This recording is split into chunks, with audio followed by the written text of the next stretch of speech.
நான் முன்ன எப்படி இருந்த இப்படி எவ்வளவு இந்த இயேசு உயிரோடு கூட இருக்கிறாரு, இந்த உயிரோடு கூட இருக்கிறதுக்கு நானே சாட்சியா இருக்கிறேன் என்று சொல்லி நீ மற்றவர்களுக்கு சாட்சி சொல்லும் போது, இயேசுவின் உயிர்த்தெழுதலை வாழ்க்கையை மாற்றத்தை கொடுத்து நீ சாட்சி சொல்லும் போது என்ன உண்டாகுமா? அவர்கள் எல்லார் மேலும் பூரண கிருபை உண்டானது என்று அவர் ஆமென் சொல்லுங்க.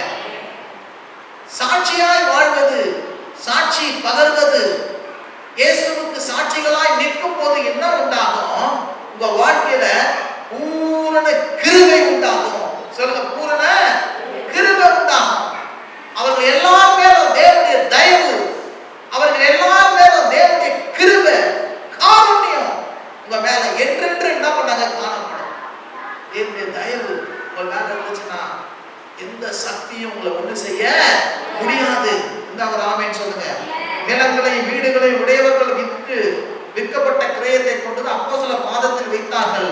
அவனவனுக்கு தேவனத்தக்கதாக குறிப்பு எடுக்கப்பட்டது. அவர்களில் ஒருவனுக்கு ஒன்றும் குறையா இருப்பதில்லை. சொல்லுங்க, அவர்களுக்கு ஒருவனுக்கும் ஒன்றும் குறையா இருப்பதில்லை. ரெண்டாவது சொல்றாரு, அவர்களுக்கு ஒன்றும் ஒரு நன்மையும் என்ன பண்ண குறையா இருக்காது. நான் சொல்றேன், நீ சாட்சியா வாழ்ந்து பாரு. இயேசுவின் உயிர்த்தெழுந்த பலமாய் நீ சாட்சி சொல்லி பாரு. இயேசு உயிர்த்தெழுந்தார், என் வாழ்க்கையை மாற்றினார் என்று சொல்லி இயேசுவுக்காக சாட்சி பகர்ந்து சாட்சியாய் வாழ்ந்து சாட்சி சொல்லுவாரு. உன் மேல பூர்ண கிருபை மாத்திரமல்ல, உனக்கு சொல்லுது வேதம், அவர்களில் ஒருவனுக்கும் ஒரு நன்மையும் குறைபடாது. சொல்லுங்க, அவர்களில் ஒருவனுக்கு ஒரு நன்மையும் குறைபடாது. சொல்லுங்க, அவர்களில் ஒருவனுக்கு ஒரு நன்மையும் குறைபடாது. சிங்க குட்டிகள் தாழ்ச்சியிலிருந்து பட்டினியா இருந்து கர்த்தரை தேடுவதற்கு ஒரு நன்மையும் குறைபடாதோ. ஒரு ஆமென் சொல்லுங்க. தேவன் தம்முடைய மகிமை ஐஸ்வரியத்தின்படி எப்படி குறையாம கர்த்தர் நிறைவாய் மாற்றுவாரோ, எப்படி தேடும் போது கர்த்தர் குறைவை நிறைவாய் மாற்றுறாரோ, கொடுக்கும் போது எப்படி கர்த்தர் குறைவை நிறைவாய் மாற்றுறாரோ, நீ சாட்சியாய் வாழ்ந்து இயேசு கிறிஸ்துவை சாட்சியாய் அறிவிக்கும் போது நான் சொல்றேன், கர்த்தர் குறைவை நிறைவாய் மாற்றுவார். கர்த்தர் குறைவை என்ன பண்ணுவாரு? நிறைவாய் மாற்றுவாரு. குடும்பத்தில் இருக்கிற குறைகளை மாற்றுவாரு, பிள்ளைகள் பத்தியில் குறைவை மாற்றுவாரு, சரீரத்தில் இருக்கிற குறைகளை மாற்றுவாரு, பொருளாதாரத்தில் இருக்கிற குறைவை நிறைவாய் மாற்றுவாரு, சமாதான குறைவை மாற்றுவாரு. பல பிரச்சனைகளை எல்லாம் எதெல்லாம் குறை நினைக்கிறியோ எல்லாவற்றையும் இந்த இயேசு என்ன பண்ணுவாரு? நிறைவாய் மாற்றுவாரு. என்ன ஒரு ஆமென் சொல்லுங்க. நிறைவாய் மாற்றுவார். சொல்லுங்க, நிறைவாய் மாற்றுவாரு. சில பேருக்கு மந்திரவாதம் பண்றதா நினைக்கிறாங்க கிறிஸ்துவுக்கு. சும்மா பிரச்சனை எல்லாம் நடந்தது, இங்க போனா அங்க நடக்குது, அங்க போனா இங்க நடக்குது, இங்க போனா மத்தவங்களை நாடி வருது, இவங்கள மாத்திக்கணும், இவங்க எப்படி வாழணும் என்பதெல்லாம் கிடையாது. அதெல்லாம் கேட்கறதுக்கு மனம் கிடையாது. ஆனா உண்மையை சொல்ற பாருங்க, நாம கர்த்தரை தேடணும், நாம கர்த்தருக்கு சாட்சியாய் வாழணும். அப்படி நாம தேடி வாழும்போது என்ன நடக்குப்பா? நம்ம மேல எப்போதும் தேவனுடைய கிருபை இருக்கும். கிருபை மாத்திரமல்ல, நமக்கு ஒரு நன்மையும் குறைபடாது. சொல்லுங்க, ஒரு நன்மையும் குறைபடாது. சொல்லுங்க, ஒரு நன்மையும் குறைபடாது. கர்த்தரை மேய்ப்பரா இருக்குன்னா தாழ்ச்சி அடைய மாட்டேன் என்று சொன்னபடி நம்முடைய வாழ்க்கையில ஒரு நன்மையும் குறைபடவே படாது. இந்த ஒரு ஆமென் சொல்லுங்க. இப்போ இந்த சாட்சியாய் வாழ்வது, சாட்சியாய் நிற்பது, தேவனுக்கு அந்த சாட்சிகளை ஏற்படுத்துவது யாரு அப்படின்னு பாத்தீங்கன்னா, இந்த இடத்துல வாசிக்கிறோம். வாசிங்க, அப்போஸ்தலர் 1:8. பரிசுத்த ஆவி உங்களிடத்தில் வரும்போது நீங்கள் பலனடைந்து எருசலேமிலும் யூதா முடிவிலும் சமரியாவின் முடிவிலும் பூமியின் கடையோரத்திற்கும் எனக்கு சாட்சிகளாய் இருப்பீர்கள். அப்ப உங்களை சாட்சிகளாய் எப்படி மாற்ற முடியும்? கவனிங்க, இயேசு கிறிஸ்துவை மரித்தோர்ந்து உயிரோடு எழுப்பும் போது கர்த்தர் உங்களை சாட்சிகளாக நிற்கிறார். நீங்க சாட்சியாய் வாழ வேண்டும் என்றால் பரிசுத்த ஆவியானவர் உங்களிடத்திலே வர வேண்டும். பரிசுத்த ஆவியானவருடைய வாழ்க்கை, பரிசுத்த ஆவியானவருக்கு இடம் கொடுக்கிற வாழ்க்கை, பரிசுத்த ஆவியினால் அனாயிண்டிங் பண்ணப்பட்ட வாழ்க்கை, பரிசுத்த ஆவியினுடைய குரலில் அவருடைய வழியிலே நடத்தப்படுகிற வாழ்க்கை. எப்பேற்பட்ட வாழ்க்கையை அவங்களை மாற்றணும்னா சாட்சி உள்ள வாழ்க்கையாய் மாற்றோம். ஒரு ஆமென் சொல்லுங்க. பரிசுத்த ஆவியானவர் உனக்குள்ள என்ன பண்ணுவாரு? பேசுவாரு. உனக்குள்ள என்ன பண்ணுவாரு? உணர்த்துவாரு. உனக்குள்ள என்ன பண்ணுவாரு? நடத்துவாரு. நானே உன்னை போதித்து நலமான பாதையில அவர் என்ன பண்ணுவார்? நம்மள நடத்துவாராக. பரிசுத்த ஆவியானவர் நம்மளை என்ன பண்ணுவாரு? சாட்சிகளாய் என்ன பண்ணுவாரு? மாற்றுகிறவராய் இருக்கிறாரு. 22 அவர் தம்மிடத்தில் சஞ்சரித்த காலங்களிலே எங்களோடு கூட இருந்த மனுஷர்களை ஒருவன் அவர்களுக்கு உயிரோடு எழுந்ததை கொடுத்து எங்களோடு கூட சாட்சியாக ஏற்படுத்த வேண்டும் என்றான். யூதாஸ் இறந்து போயிட்ட பிறகு அந்த அப்போஸ்தலர்கள் 12 அப்போஸ்தலர்கள் இன்னொரு அப்போஸ்தலரை தேர்ந்தெடுக்கும்படியாக இவங்க என்ன பண்ணாங்க? சீட்டு போட்டு ஒரு அப்போஸ்தலரை தேர்ந்தெடுக்கும்படி ஒருத்தனை செய்தாங்க. ஏன் அவனை தேர்ந்தெடுத்தாங்க அப்படின்னா, சாட்சியாய் இயேசுவுக்கு மாறுபடியாக அவனை என்ன பண்ணாங்க? சீட்டு போட்டு என்ன பண்ணாங்க? அந்த காலத்தை தேர்ந்தெடுத்தாங்க. ஏன்னா இயேசுவின் காலத்துல அவனும் வாழ்ந்தான். ஆனா உண்மையிலே பாருங்க, இயேசுவின் காலத்துல வாழ்ந்தாலும் சரி, ஆனா பரிசுத்த ஆவியானவர் வரும்பொழுது தான் சாட்சியாய் என்ன பண்ண வேண்டும்? மாற முடியும். இருந்தா ஒரு ஆமென் சொல்லுங்க. நீங்க பாருங்க, பவுல் இவங்கெல்லாம் ஒருத்தரை தேர்ந்தெடுத்தாங்க. ஆனா தேவன் என்ன பண்ணாரு? பவுலை தெரிந்து கொண்டு அவன் புறஜாதிகளுக்கும் யூத ஜனங்களுக்கும் என்ன பண்ணாரு? அப்போஸ்தலனாக அவனை என்ன பண்ணாரு? மாற்றினாரு. ஒரு ஆமென் சொல்லுங்க. அல்லேலூயா. அப்ப நம்மளோட வாழ்க்கையை சாட்சியாய் மாற்றுகிறவர் யாரு? தேவன் பரிசுத்த ஆவியானவர். சொல்லுங்க, தேவன் யாரு? பரிசுத்த ஆவியானவர். தேவனும் பரிசுத்த ஆவியானவர் மாத்திரம்தான் நம்மளை என்ன பண்ண போறாங்க? சாட்சியாக நம்மளை மாற்ற போறாங்க. எல்லாம் ஒரு ஆமென் சொல்லுங்க. இவன் கர்த்தர் உங்களை சாட்சியாய் வாழும்படியாக என்ன பண்ண ரட்சித்துட்டாரு. அது உங்களுக்கு நல்லா தெரியுது. உள்ளத்துல பரிசுத்த ஆவியானவர் இருக்கிறாரு. ஆனா உங்களுக்குள்ள அந்த உணர்த்தப்படுது. உணர்த்தப்பட்டால் அதை கடைபிடிக்க உங்களால முடியல. எத்தனை பேருக்கு விளங்குது? யாருக்கும் தெரியாதுன்னு சொல்லாதீங்க. எதை பேசணும், எதை நடக்கணும், எது பண்ணணும் தெரியாது. எல்லாருக்கும் தெரியும். பரிசுத்த ஆவியானவர் எல்லாருக்குள்ள என்ன பண்றாரு? உணர்த்துறாரு, பேசுறாரு. செய்யக்கூடாது, செய்யணும், இதை பண்ணணும், இதை பண்ணக்கூடாதுன்னு சொல்றாரா இல்லையா? இந்த ஒரு ஆமென் சொல்லுங்க. கையில தோக்குங்க, நிச்சயம் சொல்லுவார். ஆனா கடைபிடிக்க முடியல. ஏன் கடைபிடிக்க முடியல? நம்முடைய வாழ்க்கையில ஜெப வாழ்க்கை, வேத வசனம் வாசிக்கிற வாழ்க்கை, ஆலயத்துக்கு ஒழுங்கா வருகிற வாழ்க்கை, இதெல்லாம் ஒழுங்கா இருந்தாங்கன்னா நமக்குள்ள என்ன பண்ண முடியும்? நம்முடைய ஜீவியத்தை ஃப்ரெஷ்ஷா வச்சிருக்க முடியும்.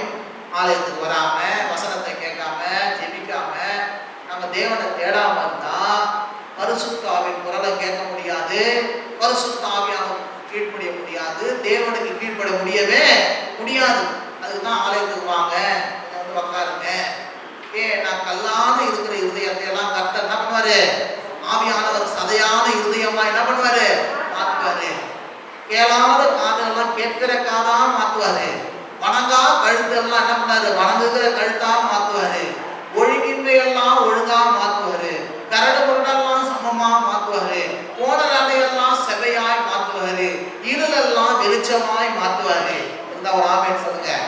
ஏன் அப்படின்னா, கூடி வரும்போதெல்லாம், ஜெபிக்கும் போதெல்லாம், ஆராதிக்கும் போதெல்லாம், வசனத்தை கேட்கும் போதெல்லாம் தேவனுடைய வார்த்தையும் பரிசுத்த ஆவியானவரும் உங்கள் மேல, என் மேல வசனத்தின் மூலமா, ஆவியானவர் மூலமா அசைவாட நீங்க என்ன பண்ணுவீங்க? ஒழுங்கின்மையெல்லாம் ஒழுங்காய் மாறி கர்த்தருக்கு என்ன பண்ணுவீங்க? சாட்சிகளா என்ன பண்ணிடுவீங்க? மாறிடுவீங்க. எத்தனை பேருக்கு விளங்குதுங்க? ஆலயத்துக்கே வர மாட்டேன், எதுத்தையே படிக்க மாட்டேன், ஜெபிக்க மாட்டேன், வருஷத்துக்கு ஒரு வருவேன். அவன் வாழ்க்கையில் என்ன பண்ண முடியாது? கீழ்படிதலை பார்க்க முடியாது, ஒழுங்கின்மையை பார்க்க முடியாது, எதுவுமே பார்க்க முடியாது. அவன் அப்படிதான் இருப்பான். ஆனா எப்ப ஒழுங்கா ஒரு ஆலயத்துக்கு வந்து வசனத்தை கேட்டு கர்த்தரை ஆராதிச்சு ஒழுங்கா இருக்கிறானோ, அப்ப பாருங்க, அவனுக்குள்ள வந்து பாருங்க, மென்மையான இருதயம், பணிவான இருதயம், கர்த்தரை கீழ்ப்படிய வேண்டிய இதயம், அப்புறம் அம்புலா இருப்பான், தாழ்மையா இருப்பான், பணிவா இருப்பான், விட்டு கொடுக்கிறவனா இருப்பான். இதுதான் ஒரு ஆமென் சொல்லுங்க. பரிசுத்த ஆவியானவருக்கு ஏற்ற மாதிரி நடக்கணும்னு சொல்லிட்டு ஒரு தீர்மானத்தை எடுப்பான். புரட்டாட்டமான வாழ்க்கை விட்டுட்டு எல்லாருக்கும், கர்த்தருக்கும், நமக்கும், மற்றவர்களுக்கும் பிரியமான வாழ்க்கை வாழணும் என்று சொல்லி அல்லேலூயா. ஆகவே பிரியமானவர்களே, பரிசுத்த ஆவியானவரும் தேவனானவரும் நமது ரத்தத்தினாலே உயிர்த்தெழுதலின் வல்லமையினாலே உங்களை சாட்சிகளாய் என்ன பண்ணிக்கிறார்? மாற்றி இருக்கிறார். சொல்லுங்க, சாட்சிகளாய் என்ன பண்ணிக்கிறாரு? மாற்றி இருக்கிறார். நீங்க சாட்சி சொல்லுவது மாத்திரமல்ல, சாட்சியாய் வாழ்ந்து உங்களுக்கும் ஆசீர்வாதமா இருங்க, உங்கள் குடும்பத்துக்கும் ஆசீர்வாதமா இருங்க, இந்த சமுதாயத்துக்கும் பக்கத்தில் உள்ள வந்து ஜனங்களுக்கும் அவங்களுக்கும் ஆசீர்வாதமா இருங்க, சபைக்கும் ஆசீர்வாதமா இருங்க. கர்த்தர் உங்களை ஆசீர்வதிப்பாராக. ஆமென். கரங்களை தட்டி கர்த்தர் நாமத்தை மகிமைப்படுத்துவார். பிதாவே, இயேசுவின் நாமத்தினாலே உமக்கு சமூகத்துக்கு வருகிறோம். இந்த வேளையில கர்த்தாவே, இந்த பெரிய கிருபைகளுக்காக உமக்கு ஸ்தோத்திரம், ஸ்தோத்திரம், ஸ்தோத்திரம், ஸ்தோத்திரம். ஆண்டவரே, உமது அன்புக்காக உமக்கு ஸ்தோத்திரம், ஸ்தோத்திரம், ஸ்தோத்திரம். உமது பரிசுத்த ஆவியானவருக்காக ஸ்தோத்திரம். எல்லாம் கேளுங்க. ஏசப்பா, உமது பரிசுத்த ஆவியானவருக்காக ஸ்தோத்திரம், ஸ்தோத்திரம். சிந்தப்பட்ட ரத்தத்திற்காக ஸ்தோத்திரம். அப்பா, கிறிஸ்து இயேசுக்குள்ள எங்களை ஆண்டவரே புதிதாக்கி இருக்கிறீங்களே, அதுக்காக ஸ்தோத்திரம். பழசெல்லாம் ஆண்டவரே புதுசா மாத்திருக்கிறீங்களே, அதுக்காக ஸ்தோத்திரம். எல்லாம் புதுசா எங்களை மாற்றி இருக்கிறீங்களே, அதுக்காக ஸ்தோத்திரம். எங்க ஜீவியத்தை, எங்க எண்ணத்தை, எங்க பேச்சை, எங்க பழக்க வழக்கத்தை ஆண்டவரை எல்லாவற்றையும் ஆண்டவரே நாங்கள் ஒப்பு கொடுக்கிறோம். சொல்லுங்க ஆண்டவர்கிட்ட, ஏசப்பா ஒப்பு கொடுக்கிறோம். என்ன சாட்சியாய் வைங்க. சொல்லுங்க, என்ன சாட்சியாய் வைங்க ஆண்டவரை.